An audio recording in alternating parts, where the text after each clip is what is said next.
즉각 기도하시겠습니다. 베푸신 은혜와 사랑으로 죄인을 위로하시는 아버지 하나님, 사순절 기간 동안 뜻을 정하여 단 한 가지라도 버리거나 새롭게 받아들이기를 원하며 지난 40일 동안 지낼 수 있게 하심을 감사드립니다. 오늘 종려주일을 맞이하여 소리 높여 호산나를 외치지만 나중에는 그들이 돌변하여 예수는 십자가에 못 박고 바라바를 풀어달라고 비난했던 그 배반자들과 같이 죄악과 함께했던 잘못을 고백합니다.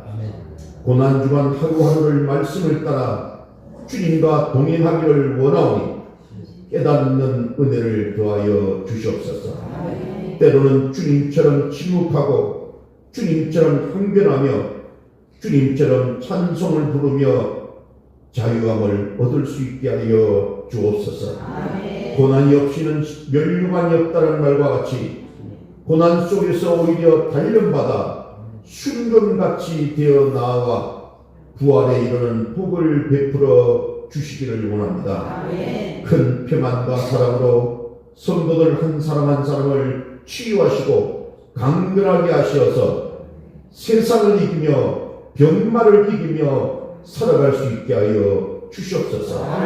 모든 성도들이 고난주간을 지나며 한시 동안도 나와 함께 깨어있지 못하느냐고 안타까워졌던 그 주님의 음성을 듣고 겟세마네 동산의 기도로 사탄의 계략을 물리치게 하여 주시옵소서.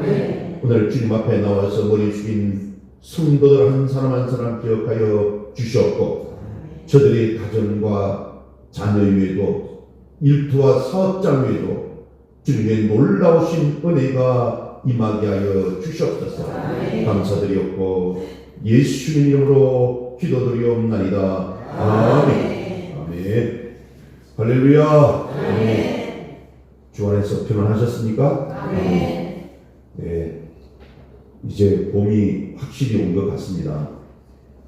제가 지난주 목요일에 저희 고향이 있는 남도 쪽에 갔다 왔는데 얼마나 꽃들이 만발하고 얼마나 화창하고 얼마나 아름다운지 정말 혼자 콧노래를 흥얼흥얼 그리면서 다녀왔습니다. 여러분, 봄이 왔습니다. 여러분 마음에도 빼앗김들에도 봄은 오는가라는 그런 말도 있는데 여러분 몸과 마음에도 따뜻한 봄이 오게 되시기를 주님 이름으로 축원합니다. 네. 자, 우리 옆에 있는 분들하고 반갑게 인사합니다. 오늘은 인사를 좀 다르게 합니다. 오늘은 샬롬, 하나님은 당신을 사랑하십니다라고 인사합니다. 시작. 샬롬, 하나님은 당신을 사랑하십니다. 아멘. 아멘. 자, 이번에도 똑같이 하나님은 당신을 축복하십니다라고 인사합니다. 자, 시작. 하나님은 당신을 축복하십니다. 아멘. 네. 저는 누가복음 23장 32절에서 43절 말씀을 중심으로 십자가와 구원이라는 제목으로 말씀의 은혜를 나누기를 원합니다. 여러분 따라해 주십시오. 십자가와 구원. 시작. 십자가와 구원. 그렇습니다. 네, 오늘은 종려주일로 지킵니다. 여러분들께서 잘 아시다시피 종려주일은 예수님께서 우리를 구원하시기 위해서 십자가를 지시고자 예루살렘으로 들어가신 날, 입성하신 날을 기념하는 절기가 바로 종려주일입니다. 여러분, 지난 주간 마지막 출발지인 여리고를 떠나서 예루살렘으로 발걸음을 옮기신 주님은 베다니에서 잠시 머물고 오늘 예루살렘으로 어린 나귀를 타고 드디어 입성을 하시는 것입니다. 사람들은 길에서 종려나무 가지를 흔들면서 호산나 다윗의 자손이 하면서 열렬하게 열광적으로 주님의 입성을 환영하였습니다. 자, 이제 오늘부터 한 주간 동안 예루살렘에서 머무시면서 분주한 날을 보내시다가 금요일 새벽에 체포를 당하시고 그리고 금요일 오전 10시에 십자가에 달리십니다. 여러분, 여리고에서 예루살렘으로 또 예루살렘에서 골고다로 주님은 그 발걸음을 옮기시며 이 땅에 오신 사명을 완수하시고 공생의 3년의 시간을 보내시다가 결국은 십자가에 못 박혀서 돌아가시는 겁니다. 자, 그 역사적인 현장에서 여러분, 우리가 지금 주님이 가셨던 그 발자취를 따라가고 있는 것입니다. 오늘 본문에 보면 예수님이 죽으신 곳을 골고다라고 말합니다. 골고다라는 말은 해골이라는 뜻을 가지고 있습니다. 본문 33절에 주님이 죽으신 곳을 해골이라고도 말하고 또 다른 성경에서는 해골이라 부르는 골고다라고 그렇게 기록이 되어 있습니다. 여러분, 골고다가 왜 해골인지 역사가들은 몇 가지를 추정합니다. 하나는 뭐냐면 이곳이 당시와 오래전부터 시체와 해골들이 널려있는 폐허가 된 땅이기 때문에 그렇다는 것입니다. 그 동네에다가 그 지역에다가 죽은 시신을 그냥 버려둔다는 거죠. 또 하나는 이곳 지역의 모양이 사람의 해골과 비슷하기 때문이라고 말하는 학설도 있습니다. 또 하나의 학설은 이곳에 인류 최초의 인간이라고 할 수 있는 아담의 유골이 발견되었기 때문에 골고다, 해골이라고 부른다는 그런 학설도 있습니다. 어떤 것이 확실한지는 정확한 기록이 없으니까 제가 뭐라고 말씀을 드리기가 어렵습니다. 중요한 것은 그곳을 해골이라고 불렀다는 것이고 또 거기에서 주님이 죽으셨다는 것입니다. 이 얼마나 중요한 영적인 의미가 있습니까? 한번 그곳의 모습을 여러분 마음속에 한번 그려보십시오. 여기 해골이 있습니다. 해골의 정수리에 십자가가 꽂힙니다. 위에서부터 주님의 보배로운 피가 흘러서 십자가를 타고 해골에게 내려갑니다. 그래서 죽은 해골과 같은 영혼들이 다시 살아나게 되는 것입니다. 그렇게 하나님은 인간을 사랑하셨고 주님은 위대한 사역을 위해서 십자가에서 물과 피를 다 쏟으며 죽으신 것입니다. 이것을 복음이고 이것을 구원이라고 말합니다.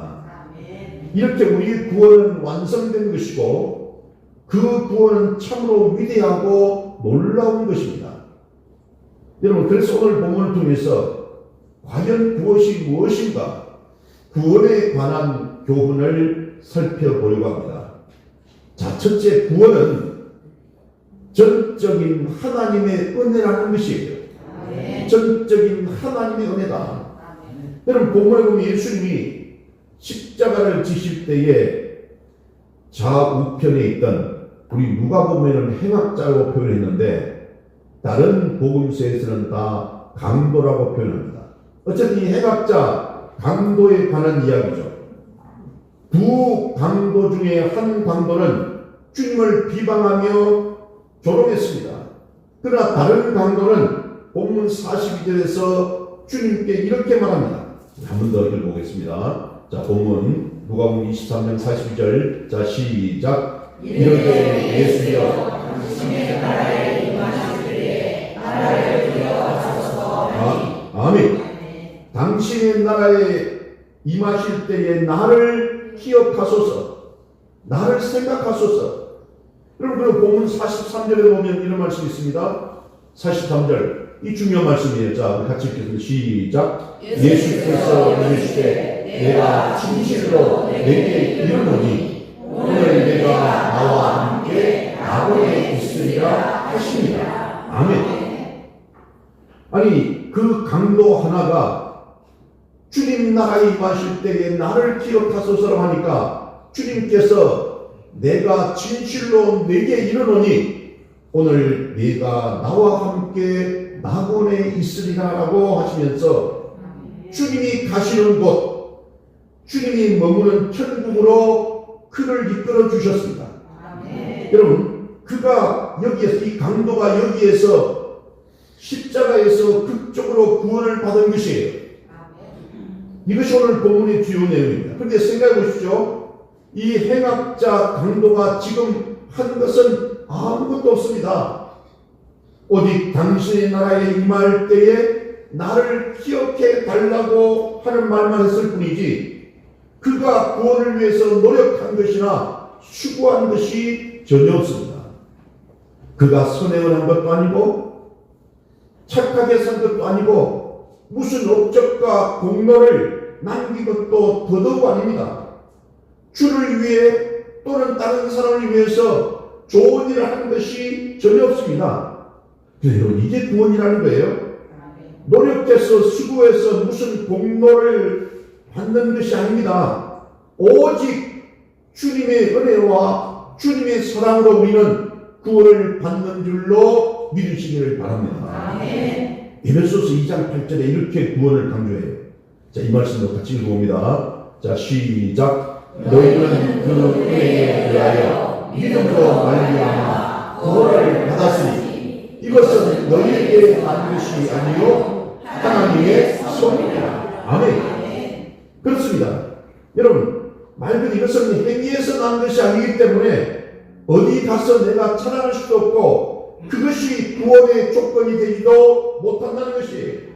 구원은 전적으로 예수님의 하나님의 은혜로만 받는다고 선언한 것입니다. 여러분, 믿음도 은혜보다 앞서지 못합니다. 그러니까 믿음도 하나님이 주시는 선물이라는 것이에요. 여러분, 하나님이 믿음을 주셔야 믿어지는 거잖아요. 내 마음대로 믿어지는 것이 아닙니다. 또한 구원은 행위에서 얻는 것이 아니라고 했잖아요. 다른 종교처럼 노력해서 도가 통해서 얻어지는 것이 아닙니다. 그래서 우리가 자랑할 것이 없다는 것이, 만약 내가 행위로 구원을 받았다면 여러분 얼마나 자랑이 많았겠습니까? 저 역시 여러분께 자랑할 게 너무 많을 것 같아요. 그런데 여러분 또 그렇게 행위로 구원을 받았다면 얼마나 사람들을 비난하고 정죄하고 판단하겠습니까? 그러나 구원은 행위가 아니기 때문에 전적인 하나님의 은혜이기 때문에 어디 가서 자랑할 것이 하나도 없다는 것이에요. 오직 감사할 뿐입니다. 이것이 우리의 구원이에요. 은혜로 받는 구원인 것입니다. 그래서 우리가 은혜를 알아야 되는 것이에요. 그래서 은혜를 받습니다. 은혜를 사모해야 은혜가 임하는 겁니다. 은혜가 임하면 위대한 일이 이루어지는 것입니다. 제가 해마다 이맘때면 저는 클래식을 그렇게 좋아하지 않는데도 불구하고 반드시 연주되는 클래식 곡 중에 여러분 메시아라는 것이 있습니다. 혹시 들어보셨는지 모르지만요, 이 작품은 음악의 어머니라고 불리는 핸델이라는 사람이 작곡한 그런 유명한 클래식입니다. 핸델의 이 메시아를 듣고 있으면 여러분 집에 가서 들어보십시오. 하늘의 그 어떤 신비하건 그 무엇인가를 느낄 수가 있어요. 가슴이 막 뜨거워지는 거예요. 감동이 오는 겁니다.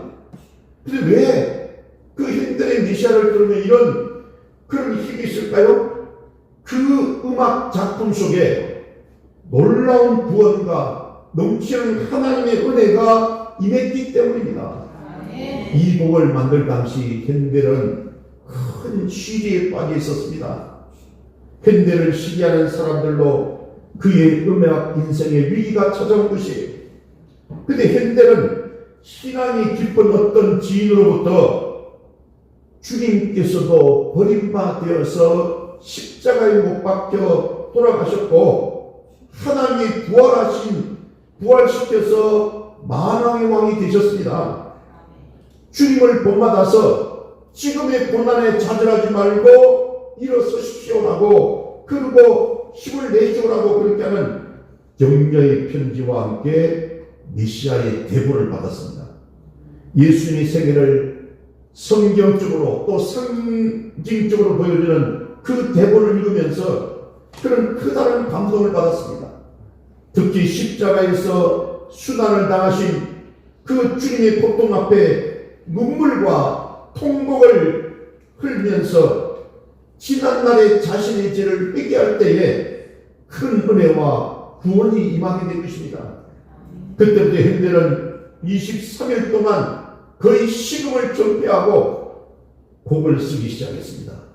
마지막 날 하인이 방에 들어갔을 때 현대는 마룻바닥에 무릎을 꿇고 두 손을 높이 들고 빛나는 얼굴과 떨리는 음성으로 하늘이 열렸다. 나는 전동의 왕 메시아를 보았다라고 그렇게 외쳤다고 합니다. 현대의 메시아는 그렇게 완성된 것입니다. 하나님 그 놀라운 은혜 그리고 놀라운 능력으로 가장 위대한 작품이 나오게 된 것이에요. 어제 제가 한번 끝까지 듣는 한 1시간 정도 되더라고요.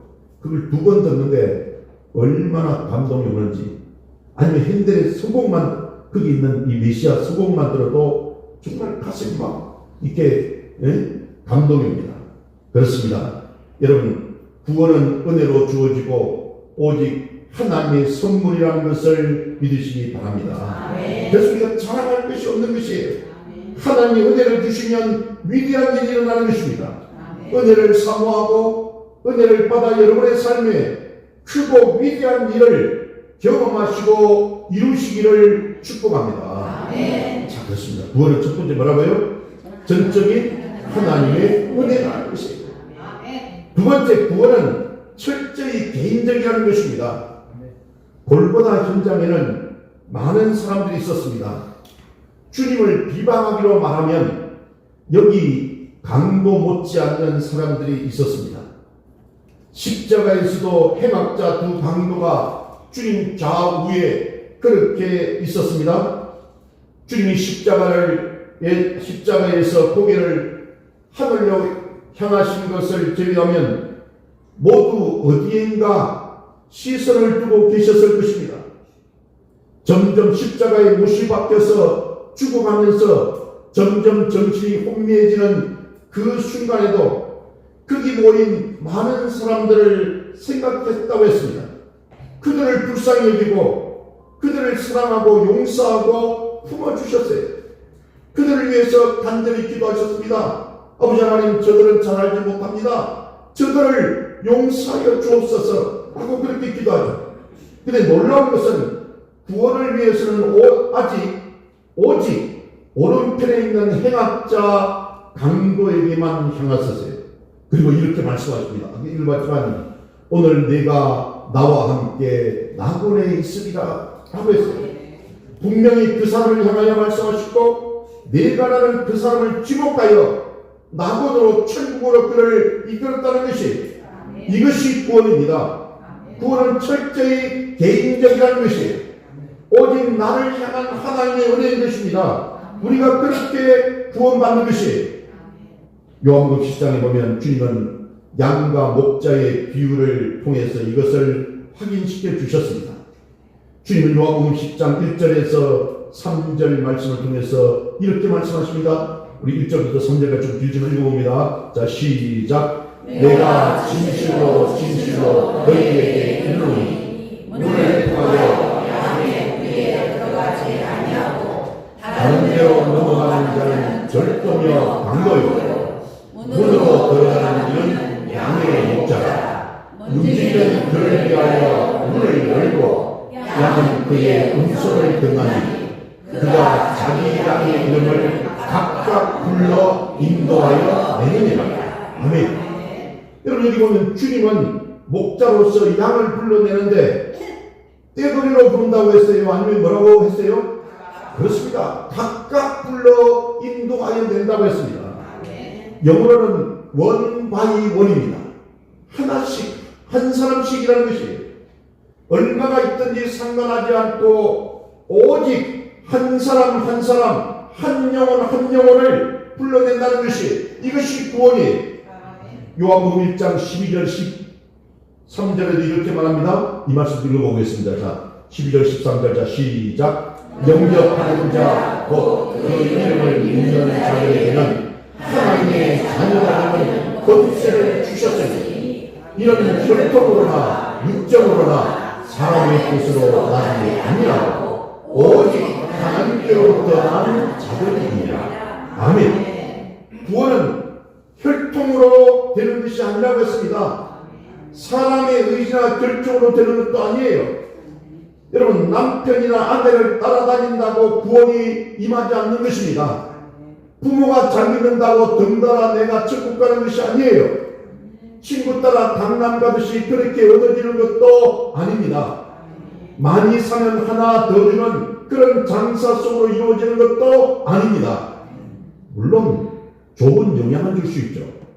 그러나 내가 믿고 내가 영접해야 되고 내가 고백해야 되는 것입니다. 내가 영접하지 않으면 구원은 얻지 못하는 것이에요. 이 세상의 모든 생명은 다 소중한 것입니다. 그 많은 생명들이 어떻게 해서 나오게 되었습니까? 모두 어머니 뱃속에서 10달 동안 있다가 산고 끝에 태어나는 것입니다. 세상의 어떤 생명도 그냥 덤으로 주어지는 법은 없는 것입니다. 뻥튀기 하듯이 구멍방에서 구워내듯이 무더기로 만들어지는 것이 아니라는 것이에요. 영적 생명도 마찬가지입니다. 한 생명 한 생명, 한 영혼 한 영혼 그렇게 거듭나고 구원받는 것이에요. 그래서 구원은 개인적인 것입니다. 신앙도 개인적인 것이에요. 내가 믿어야 하고 내가 잘해야 되는 것이에요. 내가 기도해야 되고 내가 섬기고 내가 봉사해야 되는 것입니다. 주님, 내가 여기 있사오니 저를 보내소서가 아니라 뭐라고 합니까? 나를 보내소서. 그렇습니다. 다른 사람이 아무리 잘 되어도 내가 안 되면 무슨 소용이 있겠어요? 나를 돌아보시고 십자가에서 내가 거듭나고 새로워지기를 다짐하면서 나의 이름을 부르는 그 주님 앞에 감격과 헌신으로 나아가시기를 축복합니다. 그래서 구원은 제가 두 가지 말씀드렸어요. 하나는 전적으로 누구라고? 하나님을 해고, 두 번째는 구원은 뭐라고요? 철저히 개인적인 것이다. 그죠? 세 번째는 구원은 끝까지 포기해서는 안 된다는 것입니다. 끝까지 포기할 수 없다. 여기 해박자 강도는 그야말로 정말 나쁘고 악한 강도였습니다. 이 말로서 그가 평생 어떻게 살았는지를 우리가 보여줍니다. 여러분, 당시 아무나 사람을 사형시키지는 않습니다. 그것도 십자가에서 죽이는 것은 보통 형벌이 아닙니다. 가장 흉악한 죄인에게만 주어지는 형벌이에요. 그래서 로마 시민권을 가진 사람은 아무리 큰 죄를 지어도 십자가형은 면제가 되었어요. 근데 여기 행악자 강도가 사형을 당하고 그것도 십자가로 죽는 것을 보면 그가 어떤 사람이었는가를 우리가 짐작하고도 남습니다. 그는 평생 자기가 살기 위해서 남을 죽인 사람입니다. 아마 그것도 한두 사람이 아니고 아마 여러 사람을 죽였던 아주 악한 나쁜 사람이었을 거예요. 보통 살인자도 어떤 때는 동정이 갈 때가 있잖아요. 실수로 죽일 수도 있고, 그죠? 근데 연쇄 살인범이나 잔인하게 사람을 죽인 그 아주 나쁜 그런 진흥범들은 동정의 여지가 없습니다.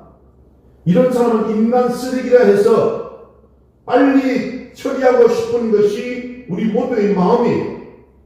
지금 이 강도가 그렇습니다. 그런 십자가에서 죽을 정도면 아무도 그를 동정하지 않습니다. 그는 죽어 마땅한 죄인입니다. 이제 십자가를 지고 그는 죽게 되어 있어요. 아무도 그에게 동정이나 관심을 두지 않습니다. 구원이나 은혜는 이미 물 건너간 것으로 보입니다. 바로 지옥 가는 것이죠. 근데 바로 그 순간에 아니 그에게 구원이 됐다는 것입니다. 모두가 포기하고 모두가 안 된다고 하고 모두가 고개를 젓고 있는 끝났다고 하는 그 순간에 이 강도가 구원을 받은 것이에요. 세상이 이렇게 극적일 수가 없는 것입니다. 여기에서 아주 놀라운 것이 또 하나 있더라고요. 이 사건은 이 마태복음, 그죠? 마가복음, 누가복음, 요한복음 다 사복음서에 다 나옵니다.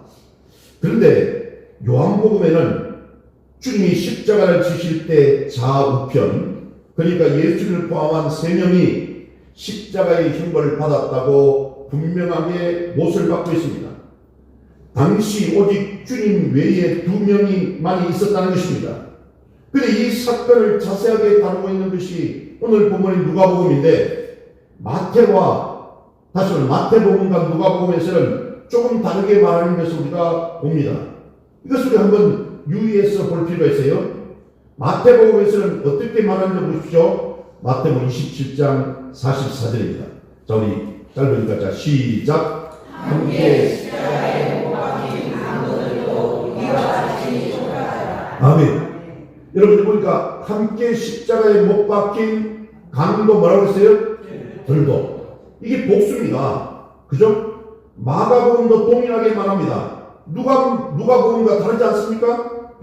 누가복음을 보면 분명 행악자, 오른편의 행악자를 욕하지 않았는데, 마태복음에서는 복수, 다시 말하면 둘 다 예수를 욕한 것으로 기록되어 있어요. 이게 어떻게 된 것입니까? 성경이 틀린 것입니까? 그렇지 않습니다. 여러분, 여기서 우리는 큰 교훈을 받습니다.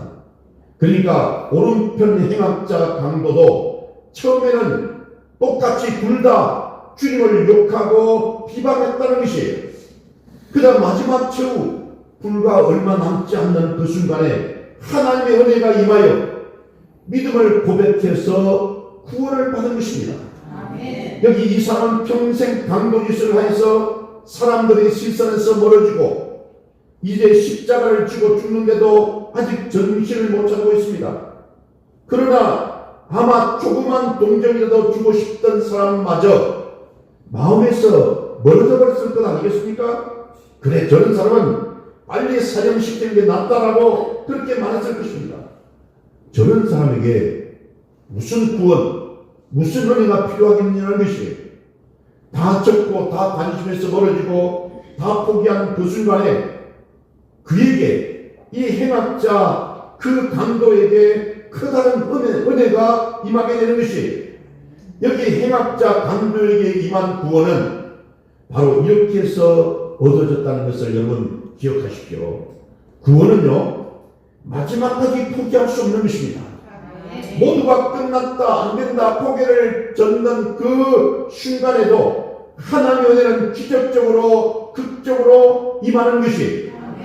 그래서 어떤 분들은 보면요, 자기 부모님이 돌아가실 때 그동안 교회에 다니지도 않았는데 아무튼 본인이 하든 아니면 뭐 교회에 있는 목사님이나 전도사님 부르든 해서 뛰어가서 세례를 받게 합니다. 그 순간 정말 부끄러운 구원이긴 하지만 우리 그걸 부끄러운 구원이라고 해요. 그런데 마지막에 예수님을 시인하고 고백하고 예수님이 그리스도라는 것을 인정하는 그 순간에 구원이 임하는 것이에요. 여러분, 그래서 우리 주변에 그 어떤 사람도, 어떤 못된 사람도, 죽어 마땅하다고 생각하는 사람도 포기해서는 안 되는 것입니다. 하나님이 하실 일은 아무도 모르는 것이에요. 하나님의 세계는 극적인 일이 많이 일어납니다. 우리가 상상을 초월하는 그런 일들이 일어납니다. 구원만이 아니라 우리가 어떤 경우에도 포기하거나 낙심하지 말아야 될 이유가 여기에 있는 것이에요.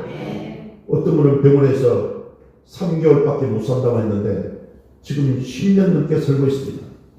여러분, 그것은 자기가 간절한 마음으로, 절실한 마음으로 하나님을 믿고 의지하면서 하나님께서 고쳐주실 것을 기대하고 기도하며 살아가는 그 사람에게 놀라운 하나님의 역사가 임하게 되는 줄로 믿으시기를 바랍니다.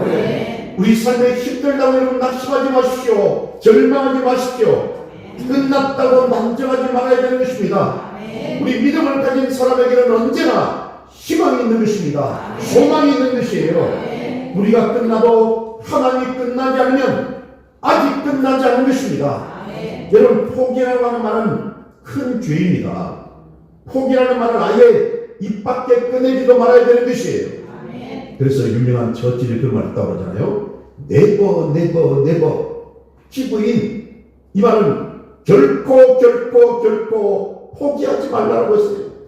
여러분, 그 마지막 순간, 여러분, 독일과 2차 세계대전에서 영국이 그의 함락이 되려고 하는 그런 마지막 결정적인 순간에 그 처칠은 그 국민을 향해서 라디오 방송을 통해서 우리 포기하지 맙시다. 우리가 뭉쳐서 독일과 싸워서 반드시 승리합시다. 왜냐하면 하나님께서 우리와 함께 하시기 때문입니다라고 그렇게 말하는 것이에요. 하나님 함께 하시면 불가능한 일이 없는 줄 믿으시기 바랍니다. 여러분, 삶 가운데 때로는 낙심되고 절망된 일이 왜 없겠습니까? 그렇지만 하나님께서 붙잡아 주시면, 하나님의 역사하시면 절대로 모든 문제가 해결되고 우리의 그 기도 제목이 응답받는 줄로 믿으시기 바랍니다. 포기하지 마십시오. 낙심하거나 절망하지 마십시오. 힘과 용기를 가지십시오. 하나님이 살아계시잖아요. 견디다 못해 쓰러질 때 우리 삶의 극적인 반전과 놀라운 일이 임하는 줄로 믿으시길 바랍니다. 여러분도 경험해 보셨잖아요. 세상을 포기하고 병원도 포기하고 의사도 포기해도 하나님이 붙잡고 계시면 그 사람은 다시 살아날 수 있는 것이에요. 회복될 수 있는 것입니다. 문제가 해결되는 것이에요. 자, 여러분, 말씀을 마무리하겠습니다. 여러분, 구원은 오늘 제가 무엇인가에 세 가지로 말씀드렸어요. 자, 첫 번째는 뭐라고 했습니까? 구원은 전적으로 하나님의 은혜다. 내가 잘나서 되는 게 없고 내가 행위로 구원받는 것이 아니라는 거예요. 두 번째는 뭐라고 했습니까? 철저히 개인적인 것이다. 내 부모님이 신앙이 좋다고 내가 따라서 구원받는 것이 아닙니다. 내 집사람이 신앙이 좋다고 여러분 내가 구원받는 게 아니에요. 여러분, 구원은 철저히 한 사람 한 사람, 한 영혼 한 영혼을 주님께서 불러서 심판하시고 구원하신다는 것을 믿으시기 바랍니다.